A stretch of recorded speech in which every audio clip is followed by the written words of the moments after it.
ओम श्री साईनाथ नाथाय नमः। सभी श्रोताओं को मेरा प्रणाम एवं हार्दिक अभिनंदन। मित्रों, आज के भाग दौड़ के जीवन में हम एक दूसरे से आगे जाने की दौड़ में लगे हुए हैं और किसी को भी अपने जीवन में संतुष्टि नहीं है। तो मित्रों, आज इसी विषय पर बात करेंगे कि संतोष जीवन का सबसे बड़ा खजाना कैसे है। आज संसार में हर व्यक्ति कुछ ना कुछ पाने की दौड़ में लगा हुआ है। कोई धन चाहता है, कोई पद चाहता है, कोई सम्मान चाहता है, कोई सुख सुविधाएं चाहता है। लेकिन आश्चर्य की बात है कि इतना सब पाने के बाद भी मनुष्य संतुष्ट नहीं है। बाबा कहते थे, अल्लाह मालिक, जो कुछ मिला है उसे प्रभु का प्रसाद समझकर स्वीकार करो। अब सवाल यह उठता है, संतोष है क्या? संतोष का अर्थ यह नहीं कि मनुष्य कर्म करना छोड़ दे या प्रगति की इच्छा न रखे। संतोष का अर्थ है जो ईश्वर ने दिया है उसके प्रति कृतज्ञ रहना और जो नहीं मिला उसके लिए दुखी ना होना। आज अधिकांश लोगों का दुख अभाव से नहीं, तुलना से पैदा होता है। दूसरे के पास बड़ी गाड़ी है तो अपने पास अपनी गाड़ी छोटी लगती है। दूसरे का घर बड़ा है तो अपना घर छोटा लगने लगता है। यहीं से अशांति शुरू होती है। बाबा कहते थे, दूसरों की थाली मत देखो, अपनी थाली में ईश्वर का प्रसाद पहचानो। मित्रों, मनुष्य की इच्छाएं कभी समाप्त नहीं होती। एक इच्छा पूरी होती है तो दूसरी जन्म लेती है। घर मिला तो बड़ा घर चाहिए, गाड़ी मिली तो नई गाड़ी चाहिए, नौकरी मिली तो बड़ी नौकरी चाहिए। इच्छाओं की यह श्रृंखला कभी समाप्त नहीं होती। इसलिए शास्त्र कहते हैं, असंतोष सबसे बड़ी गरीबी है और संतोष सबसे बड़ा धन। जिसके पास करोड़ों हैं लेकिन संतोष नहीं है, वह गरीब है। जिसके पास सीमित साधन हैं लेकिन मन शांत है, वह सबसे अमीर है। शिरडी के साईं बाबा फकीर थे। उनके पास न महल था, न संपत्ति थी, न ही कोई बैंक बैलेंस था।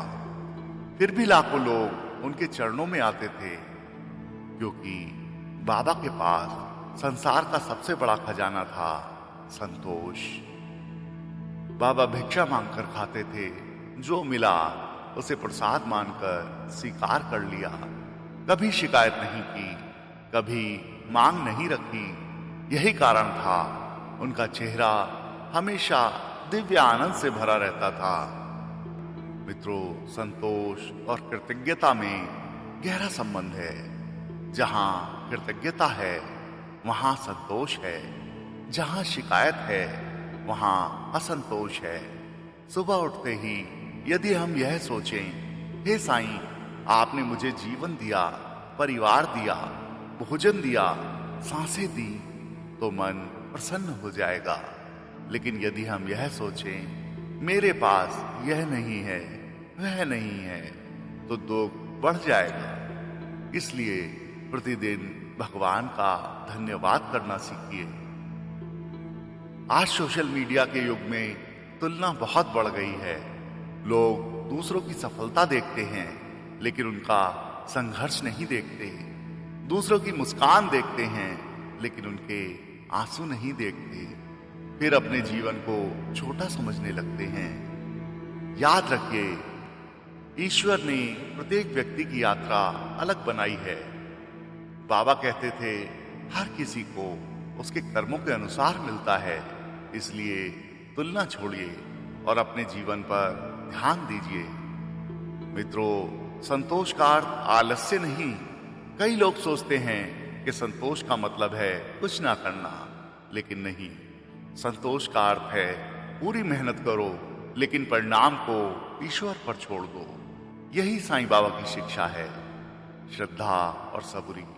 श्रद्धा से कर्म करो, सबूरी से परिणाम की प्रतीक्षा करो, यही संतोष का मार्ग है। मित्रों, अब सवाल यह उठता है कि संतोष कैसे प्राप्त करें। प्रतिदिन साईं का धन्यवाद करो। सुबह और रात को 5 मिनट ईश्वर के प्रति कृतज्ञता व्यक्त करें। लोगों से अपनी तुलना छोड़ दें। आपकी यात्रा आपकी है।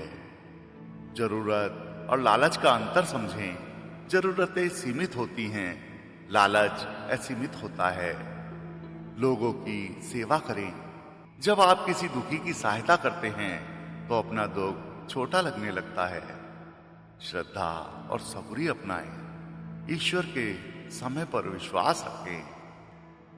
बाबा बार बार कहते थे, जो मिला है उसमें प्रसन्न रहो, जो नहीं मिला उसके लिए धैर्य रखो, और जो आने वाला है उसके लिए ईश्वर पर भरोसा रखो, यही संतोष है। जब मनुष्य संसार से जाता है तब न धन साथ जाता है, न पद न प्रतिष्ठा। साथ जाते हैं अच्छे कर्म, सेवा, प्रेम, भक्ति, संतोष। इसलिए धन कमाने से पहले मन की शांति कमाइए। संपत्ति जोड़ने से पहले संतोष जोड़िए। मित्रों, धन से भरे हुए महल भी सूने लगते हैं यदि मन में संतोष ना हो, और संतोष से भरा हुआ मन झोपड़ी को भी स्वर्ग बना देता है। जिस दिन मनुष्य ने मेरे पास क्या नहीं है के बजाय ईश्वर ने मुझे क्या क्या दिया है गिनना शुरू कर दिया, उसी दिन से उसका जीवन बदल जाता है। संतोष वह दीपक है जो परिस्थितियों के अंधकार में भी सुख का प्रकाश देता है। जो मिला है वह प्रभु की कृपा है, जो नहीं मिला वह प्रभु की इच्छा है, और जो मिलने वाला है वह प्रभु की योजना है। साईं के दरबार में धनवान वह नहीं जिसके पास धन अधिक है, बल्कि वह है जिसके मन में संतोष अधिक है। मित्रों, इच्छाओं का अंत नहीं, लेकिन संतोष एक ऐसा विराम है जहां आत्मा को विश्राम मिलता है। तो मित्रों, जब तक मन और चाहिए कहता रहेगा, तब तक शांति दूर रहेगी। लेकिन जिस दिन मन जो दिया है वही बहुत है कहना सीख जाएगा, उसी दिन से जीवन में आनंद की गंगा बहने लगेगी। बाबा ने हमें यह नहीं सिखाया कि संसार छोड़ दो, बल्कि यह सिखाया कि संसार में रहकर भी मन को संतोष से भर लो। याद रखिए, सुख वस्तुओं में नहीं मिलता, सुख परिस्थितियों में नहीं मिलता, सुख दूसरों से आगे निकलने में नहीं मिलता। सच्चा सुख केवल संतोष और साईं के चरणों में समर्पण से मिलता है। मित्रों, यदि आपके पास संतोष है तो आप राजा हैं, चाहे आपके पास कुछ भी ना हो। और यदि संतोष नहीं है तो आप भिखारी हैं, चाहे आपके पास पूरी दुनिया क्यों ना हो। साईं कहते हैं, बेटा मांगना ही है तो धन नहीं संतोष मांगो, क्योंकि धन की रक्षा तुम्हें करनी पड़ेगी, लेकिन संतोष तुम्हारी रक्षा करेगा। तो आइए हम सब मिलकर संकल्प लें, शिकायत नहीं कृतज्ञता करेंगे, लालच नहीं संतोष अपनाएंगे, अधैर्य नहीं सबूरी रखेंगे, और हर परिस्थिति में साईं पर विश्वास रखेंगे। बोलो श्री सच्चिदानंद सतगुरु साईनाथ महाराज की जय। बाबा सबका भला करें। ओम साईं राम।